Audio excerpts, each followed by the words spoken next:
County? What? Yeah, Broward County. Late? Yeah. Broward County. That's right, Broward County. So, I think, and it went back for John James, I think he just needed to spend more time in Wayne County. I'm sorry. Wayne, Oakland, and Macomb probably. Washtenaw would have helped too. Because I think a lot of people didn't know him. But I was all in for John James, but there was something plastic about him, to be honest with you. He really didn't instill a lot of. He didn't do a lot of speaking engagement. I think he played it safe. Thrilling people, really engaging people. He played it safe. Now I'll blame that on the campaign team, whoever. And I think I've complained a number of times over the last 6 months that they weren't engaging. If you only came on this show once, or this, I don't know how many times he came on Theron's show, but he should have been on here once a month. Theron and I were talking about never. And he asked me about the time he was on our show, and I told him about the fact that, remember, he had 2 planted callers. Yes. Yeah. And it was just too scripted. It really set my... He needed to be cut loose and let him speak his mind and let him be who he is. And I think the campaign kept him back from doing that. I'm guessing. I could be wrong. Maybe he's just like that. But obviously didn't play it the way you should have, because you lost by a pretty substantial figure, which means you lost the urban centers. Detroit, probably Flint. So much for that idea, Joe from Wyandotte. Yeah. So anyways, well, it takes effort, right? You can't just... Jeez, did I just say Beetlejuice? Beetlejuice. Okay, so let's talk Arizona before we go to Florida. Kristen Sinema, people in Arizona, what is wrong with you? She's right. Kristen Sinema, what's her name? Kristen Sinema. Yes. She said about her own state, it's the meth lab of the United States. How do you insult your entire population? Because it is the meth lab of the United States.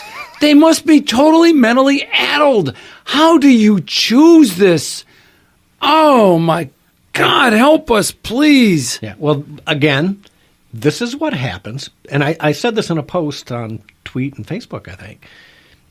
The 2 biggest states for retirement, right? Really? I don't know if that's factual, Florida but and sure. Arizona. Florida and Arizona. Phoenix. Used to be very Republican. Why? Because you had all the people that worked their whole lives, paid all their money in taxes, and retired, and they were conservative. That's why we had to have immigration restriction within the United States. You can't move to Florida. You can't move to Arizona from certain areas. Look, Sorry. This is the most... Texas is next. You can't move to Texas from Mexico. Let's do that. Look, import third world, become third world. And that is what the United States is doing. And folks, if you're not... No, diversity is their strength. Diversity is not our strength. What happened to the melting pot where people come here, learn our language, accept our customs, learn our civics in our schools? In our schools. I'm really aging myself. For correct cooking, you add ingredients slowly. Right? So you can't just dump 100,000 people in and all of a sudden think it's going to turn into a nice little melting pot. Oh, yeah, you just screwed up the whole pot. We get all the best values of all those cultures, like political assassination and demon worship. Corruption, fraudulent voting, they bring bribery. All the values with them, Yeah, drugs. Sorry. I don't know what's going to happen in Arizona. I'm assuming at this point we will lose that Senate seat. It's going to go to that Sinema lady. And shame on you, Arizona. What the hell were you people thinking? If you voted for a Democrat anywhere in this country, you are slitting your own wrists. Because you know what, folks? It's a very fine line now of what's going to happen. If we lose these Senate seats in Florida and in Arizona because of this advance of unfound or just recently found. Look, you had 30 minutes to get those votes in. Every other county in the state of Florida managed to get their counts done. This lady with a terrible record and has been shown that she's doing illegal things is getting away with this. If they get away with it now, they'll get away with it in 2020, and you're going to have a Democrat president, probably Hillary Clinton or Joe Biden. Who shoves a box of provisional ballots in a closet in a school? Who? The guy that phonied them up. Exactly. He planted them there well ahead of time. Remember Al Franken? Plan B. That's how he got his. Well, he had, I mentioned that on an abolitionist roundtable this morning. A trunk full of votes. Oh, wow, that's all it takes. With no chain of evidence. You know what I mean? Yeah. You've got to have that. And they're just. I hope that this goes all the way to the Supreme Court. And that we throw out all those votes that weren't turned in on time. Because we know what kind of... Oh, wait a minute. Yeah, you're right. I do hope it goes to the Supreme Court. Did you see the one on Facebook where the wild-eyed woman is shouting, "That's unfair. It's unfair. I'm going to sue you. We're going to go to the Supreme Court." And the picture of Trump below smiling saying, "Thank you." Happy to go to court now. Yeah, absolutely. Well, and speaking of the Supreme Court, let's wish Ruth Bader Ginsburg good health. A nice retirement. Let's wish her a nice retirement. That would be nice. But I want to warn people: don't be mean to old Ruth. Hey, she was a good friend of Scalise. On anybody. Hey, if Scalise liked her, there must be something there. I'm sure she's a but nice I want her lady. off the court. Yeah, probably like a nice grandma. I'm sure. Just because her political views suck doesn't mean I want. Just because she's pro-abortion, likes killing babies. And I'm sure we can find some good in it. Hey, I'm watching the Amazon Prime thing, right? And there's this Nazi assassin who you're conflicted about him. Is he a good guy or a bad guy? Good. He's going around killing people, for the Nazis. And you're like, yes, but he does have some redeeming qualities. I feel that way about Ruth Bader Ginsburg. She must have some good qualities, even though she's all for killing babies. Well, so it was nice to see Bernie out throwing the race card in, saying that Beto O'Rourke and Robert O'Rourke. Who's the lady that ran for Georgia governor? I can't remember her name anyway, because she's so obscure. Black lady. Right? Yes, exactly. So she's running. And Bernie had the gall to come out and say, it's because of you racists that wouldn't vote for, Beto O'Rourke is a white guy. Or Obama wouldn't vote for Obama. And I thought to myself, well, then what about all the white racists here in Michigan who didn't vote for John James? There you go. Really? Mr. Saunders? Catch, yeah. Sanders? Yeah. Saunders. I can't think of Saunders. Mr. Communist. He is a communist. Yes, he is. And all these socialists. Honeymooned in Moscow when there was an Iron Curtain. And yet all these college kids just love Bernie. They've been taught to. Jeez. Schools of it. Well, I've heard a number of people make the re-education centers point that we call universities. Exactly. All the upper income. They call them the upper income voters. They all went to college. They got the high degrees. They're pulling in the big bucks, except the ones that took the women's lesbian studies. That are serving you coffee at Starbucks if you're stupid enough to go to Starbucks. Yeah. Well, there was a meme out. Yeah. So basically, they've all gone through the indoctrination centers we call the academy. And it's time we stopped funding University of Michigan, stopped funding Eastern Michigan, stopped funding Michigan State. Yeah, I don't care if you like their football team or not. Yeah, I don't really care. They've become indoctrination centers. That's exactly what they are. And folks, think twice. You know what? I'll give a little plug to Hillsdale. You want to send your kid to a good university and make sure they don't get mind wiped by the U of M or all the other liberal institutions? Spring Arbor. Try Spring Arbor, too. Send them to Spring Arbor or Hillsdale College where they will get a constitutional, classical liberal education where they're not taught what to think. They're taught how to think, which is that's what you want to be doing. Why are you trying to indoctrinate your kids and force values on them? I mean, I do the best to teach my son critical thinking. Would I like him to be conservative? Yes, but I know he's going to probably go through the process. If you don't have liberal thinking as a young person, you don't have a heart, right? That's right. And if you don't have conservative thinking by the time you're old, you don't have a brain. That's simple. But so grow up.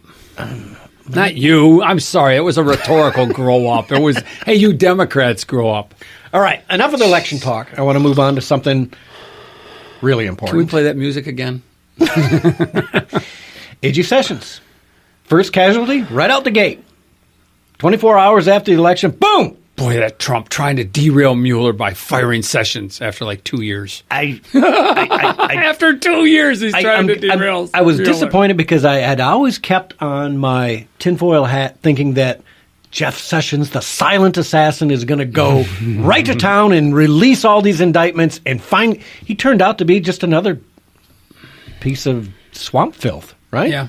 And no, needed I'm to be very replaced. sorry. I'm going to say this. I think he was a man who was in over his head. That's all. I think historically, you look at him as a senator, he was a good guy. Something happened. They thought he'd be a good AG, and he thought he'd be an honorable man. He made a bunch of wrong decisions, and he did the wrong thing. I want to think better of him. I think I would be more along the lines to think they had something on him. Okay. That's my, because there's no other explanation. Come out like a firebrand like he was for Trump, and to get the AG spot, and then cow down like he would been beaten. Somebody had something on him, and he just couldn't get past it. And they wouldn't let him resign either. No. They had something on him. If he resigned, they would use it against him also. Until now, because Mueller still has nothing. Yeah. 2 years later, Mueller still has nothing. Absolutely nothing. Let's take a call from Janice Daniels on line 1. Janice, welcome to the show. Hello, gentlemen. I'm glad to see somebody else is fired up on that show, as was I on the Abolitionist Roundtable. I'm so angry about these election results. But I agree with you, Gary. There's some redeeming factors that have taken place. But I agree with you. I think I agree with Ed. I think it was Ed who said, Jeff Sessions is a good guy. I think he was over his head, or maybe there was something that they were holding over his head. I believe it. Either way, his head was involved. Over his head.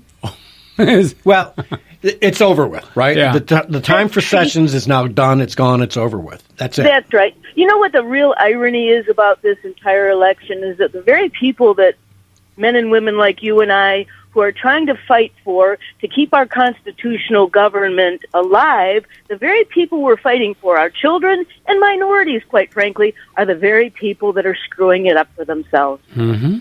Yeah. It's just shocking. I felt that way after the election. I thought, okay, you voted for it. You get to live with it. I tried talking to you. It didn't work.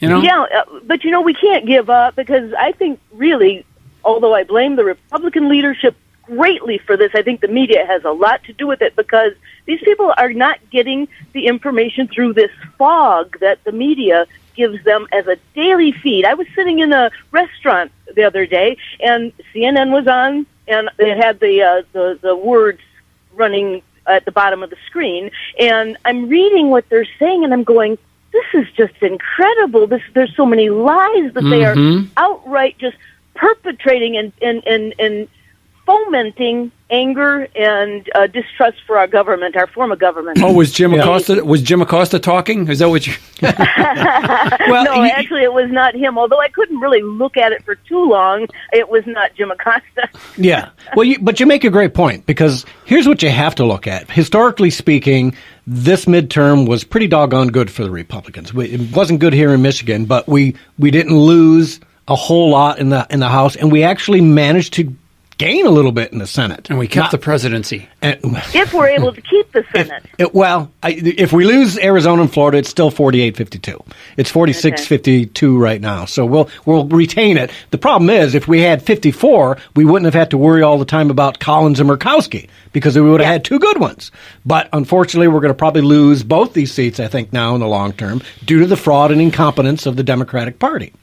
Right? Well, and the lack of like you say, testicle fortitude. Testicle fortitude? Is Testicular. That's what I used on your show this morning. Why does this show always fall down to those kind of terms, right? I used the term on their show this morning when I called in. Yeah. Courage. Well, but it is amazing, Janice, that despite the constant 98% media against us, we managed to hang on. So you got to have some positivity for the Republicans and the people with moral values in this country. All you can say is, people, keep fighting. Keep fighting the good fight. Get on your Twitter. Get on your Facebook. Keep talking it up from a common sense standpoint because you know what? 2020 starts now. That's right. And we do have some good victories for our cause. We have done great things since 2010. The Tea Party movement, unfortunately, it seems to have disappeared, but we have saved this country to a great extent over the past 8 years. That's what I just want to say. I am a conservative, and that doesn't mean I'm stuck in the past. I have a very old boat that I work hard to keep in good condition because it's nice to look at, and it's nice to use, and the way it was designed is really good to the eye. And our Constitution and our original concept of government is the same way. And I want to conserve that as a piece of art, as something that's functional and good for the benefit of people in the future. That's what conservatism is about. Yeah. Yeah, that's true. And I have a gun like that, too. Yeah, same here. Yeah. All right. Well, great and call, I'm willing Janice. to use it. Yeah, great call, Janice. Appreciate it. Thank you so much. Have a good one. Guys. All right, so let me do a segue that's not a segue.